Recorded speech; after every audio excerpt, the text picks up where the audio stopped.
How to make a photo album private on Facebook. To get started, open up the Facebook application on your phone. As you can see, you are now in the Facebook homepage where you can view pages and friends' posts. Go to the bottom panel and tap on Menu.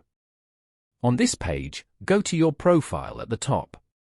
Once you're here, tap on Photos as shown. Here, you can view all your photos on Facebook.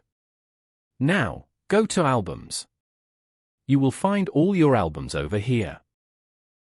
If you want to make an album private, then open the album. Then, tap on the three dots at the top right corner.